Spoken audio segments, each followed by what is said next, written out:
Kapal selam KRI Nanggala 402 dilaporkan hilang kontak pada hari Rabu, tanggal 22 bulan 4, 2021 dini hari saat melakukan latihan di perairan utara Pulau Bali. Sejumlah fakta terungkap usai KRI Nanggala 402 dinyatakan masuk ke fase tenggelam. Panglima TNI Marsikal Hadi Cahyanto mengungkapkan rasa kehilangan dan keprihatinan atas kejadian ini. Beliau mengajak semua pihak berdoa agar proses pencarian KRI Nanggala 402 bisa berjalan dengan baik. Bukti-bukti yang kuat terkait KRI Nanggala 402 masih terus dicari. Panglima TNI Marsikal Hadi Cahyanto juga meminta doa restu kepada seluruh rakyat Indonesia dalam upaya pencarian KRI Nanggala 402. Nah, berikut fakta-fakta lengkap KRI Nanggala 402 yang tenggelam kemarin. Hey, tunggu dulu, sebelum kita lanjut, jangan lupa klik tombol subscribe, like, dan share jika kamu suka dengan video ini. 1. Kapal selam buatan Jerman. KRI Nanggala 402 merupakan kapal selam buatan Jerman pada tahun 1978. KRI Nanggala 402 resmi menjadi bagian dari alat utama sistem pertahanan di Indonesia atau Alutsista pada tahun 1981.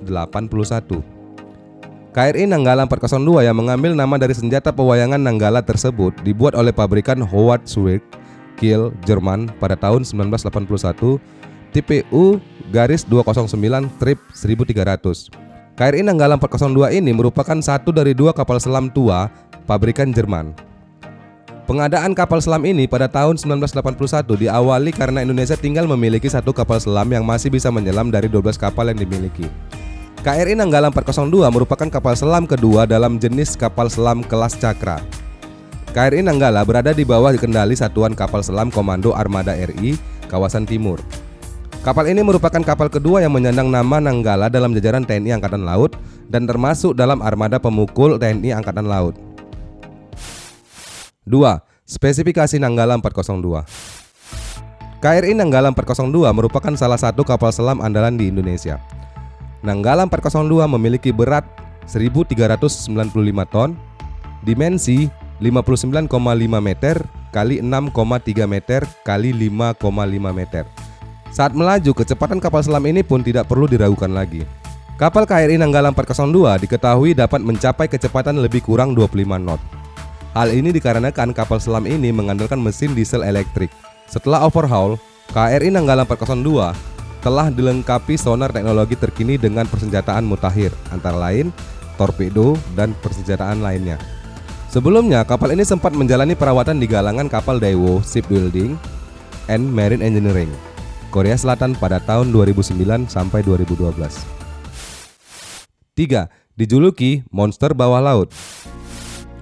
Kapal selam KRI Nanggala 402 ini aktif melakukan sejumlah misi penegakan kedaulatan, hukum, dan keamanan di laut. Tak hanya itu, kapal tersebut juga kerap digunakan sebagai tempat latihan yang digelar oleh TNI Angkatan Laut.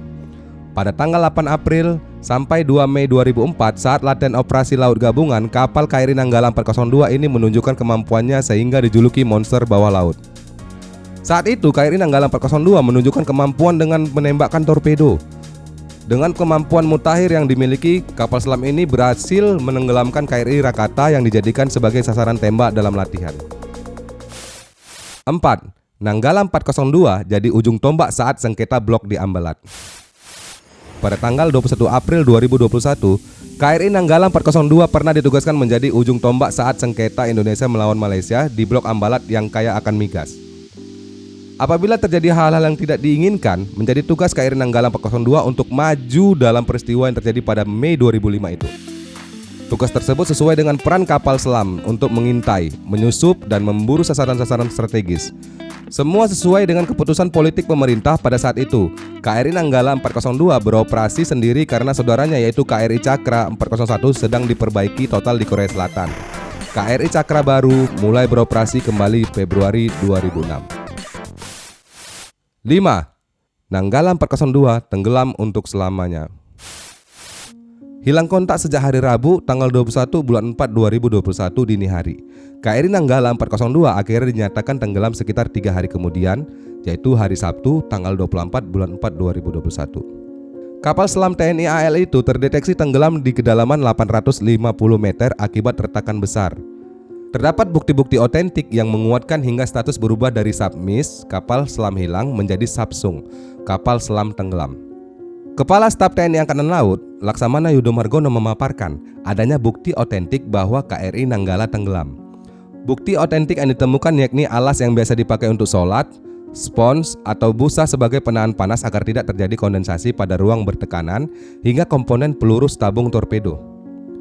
Kemudian pembungkus pipa pendingin bertuliskan keterangan berbahasa Korea, cairan dalam botol oranye yang berisi oli, pelumas, periskop, serta bukti cairan solar.